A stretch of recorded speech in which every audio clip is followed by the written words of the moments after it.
Hello and welcome to Power Drift. My name is Varun Painter and today is a big day for enthusiasts because Yamaha has not only updated the R15 for the year 2021, but they've also got the Aerox 155 scooter. So please stay tuned for that.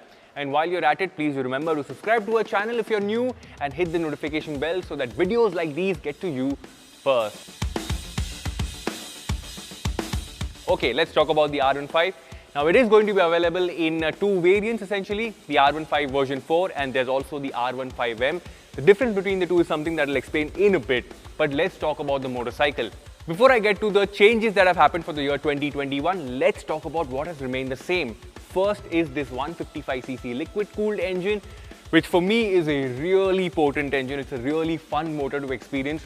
And with the inclusion of VVA, the power bands become so much more rich, so much more accessible. And when we did a story about 2 years ago, when we compared it to the RC125 at a racetrack, we came back super impressed with the R15. So that is going to continue. As far as power and torque figures go, there are some changes where power's gone down, torque's gone up by a slight margin. How that translates to on-road riding is something we'll figure out once we get the motorcycle for a full review. Another thing that has been carried on is the Delta Box frame. Now this chassis, when it's put together with the engine, has made the R15 such a delight to ride, like I've said before. And I don't think that riding experience is going to be any different. It's going to be a whole lot better is what I'm expecting. Also, let's talk about the changes now. Starting with number one, of course, it's going to be the looks. Now, as you can see, if you're a Yamaha fanboy, the looks have been heavily inspired from the recently launched R7, which means you get a lamp in the front, you've got LED DRLs flanking it, the fly screen also looks different, and when you move to the back, you can see that there's a change in the design of the exhaust, and the scoops which sit below the pillion seat have also gotten better. So when you look at this from a distance, it's actually looking like a shrunken R7. I like it. What about you? Let me know in the comment section below. Okay, looks out of the way.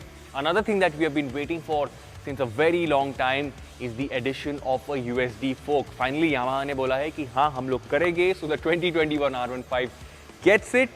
Now, the USD fork inherently is going to be better than a telescopic fork, and how is it going to be different has been answered beautifully by Shumar in a simplified video, so make sure you check it out at the end of this video.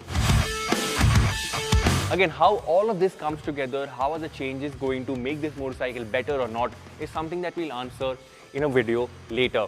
Moving on with the changes, we've got looks out of the way, the USD fork is done, but another big update is going to be electronics. Now, there is traction control. I don't know, and we've said this before, how much sense it makes for a motorcycle with a cubic capacity of about 155cc, but it's always better to have it when things go wrong. One more thing that Yamaha has introduced is the quick shifter. While I would have loved to see a bi-directional quick shifter, this only gets a quick shifter for upshifts. How it performs? Later. Finally, we have got a new screen in place. Now this screen is Bluetooth compatible, which means you can connect it to the Yamaha app and you can get a host of information, including service, if there's something wrong with the engine, so on and so forth. And finally, let's talk about pricing. Now the base variant starts at 1.67 lakh rupees. It goes up to rupees 1.8 for the Monster Energy variant. Now in between this, there's of course the R15M variant as well. The R15M variant is mostly aesthetic, but what it gets standard along with the Racing Blue, and please bear with me on this.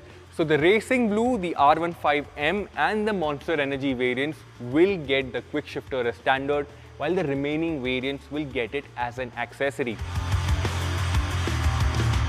Also talking about price, when you put things into perspective, it gets an increment of about 11,000 odd rupees.